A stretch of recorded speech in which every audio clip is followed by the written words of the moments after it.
E o tema da minha mensagem hoje é a importância do jejum.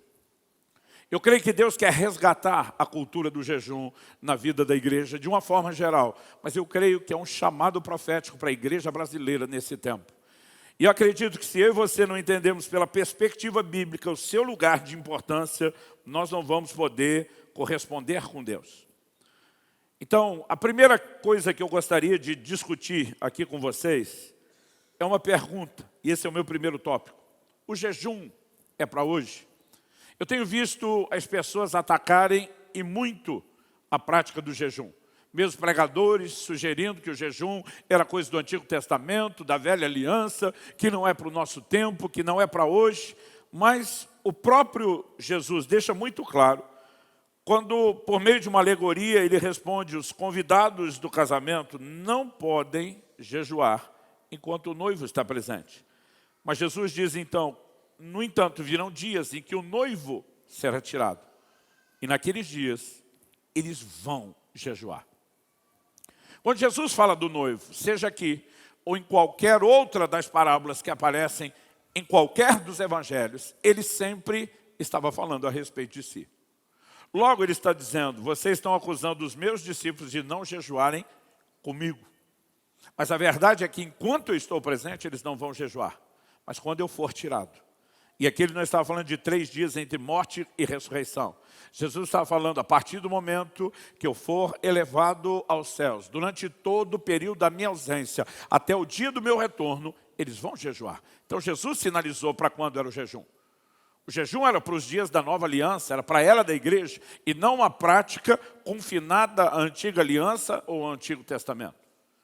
Então, se eu e você nos questionamos, o jejum é para hoje, a resposta de Jesus é muito clara a respeito disso. Sem dizer que no Sermão do Monte, Mateus capítulo 6, verso 16, Nosso Senhor diz: quando jejuardes, e aí ele passa a instruir como fazer.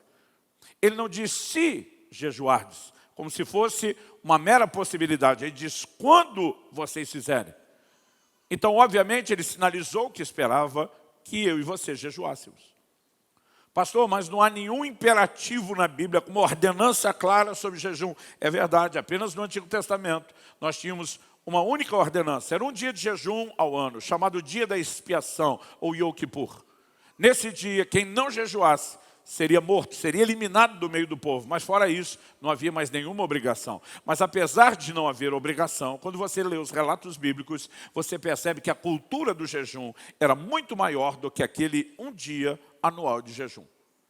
E não apenas a cultura do jejum era intensa e frequente, como você vê que as experiências que o envolviam também são inquestionáveis. Mas aí quando chegamos no Novo Testamento, nós vemos Jesus sinalizando uma clara expectativa de que a gente jejue. E eu já vi uns camaradas tentar dizer: não, Jesus estava falando para o judeu da velha aliança. Eu digo: que conversa é essa?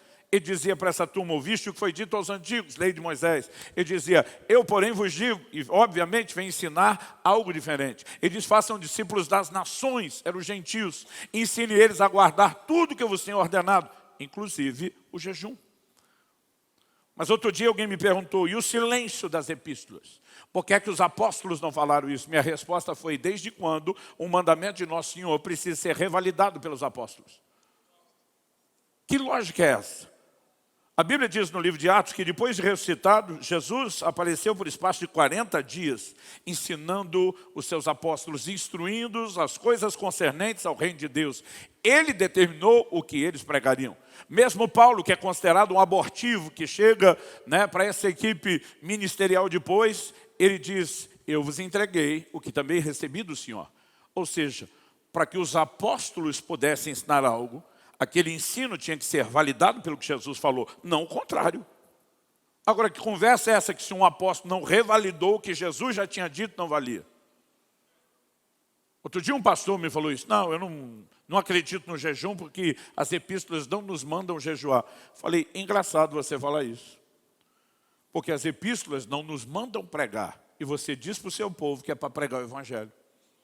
Seu argumento: Jesus pregou, mandou seus discípulos fazerem, eles obedeceram. Você também disse para o seu povo que é para ministrar os enfermos. Porque Jesus curou os enfermos, mandou seus discípulos fazer e eles obedeceram.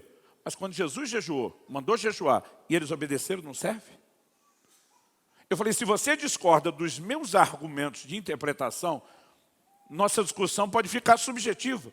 Mas quando você não concorda nem com os seus, de duas uma. Isso é bipolaridade ou desonestidade. Escolha qual. Porque se você usa um argumento para colocar a pregação e a cura, esse mesmo argumento não tinha que colocar o jejum dentro. Ou se você usa o argumento para tirar o jejum, esse mesmo argumento não tinha que tirar a pregação e a cura. Olhei para aquele cara e falei, você crê e prega o falar em línguas. Onde está nas epístolas uma ordenança para que se fale em línguas? Não temos. Nós temos menções de que é uma prática edificante. Mas quem foi mais contundente sobre o assunto foi Jesus. Esses sinais seguirão os que creem. Falarão novas línguas. Eu falei, você crê e prega na sua igreja o dízimo? Falei, eu também, não estou falando contra. Mas onde você encontra nas epístolas uma ordenança para dizimar? Você vai ter uma menção no livro de Hebreus, que é uma tipologia, falando de que quando Abraão se curva diante de Melquisedeque, que é um tipo de Cristo, a Bíblia está dizendo que Levi, que era bisneto de Abraão, nem existia.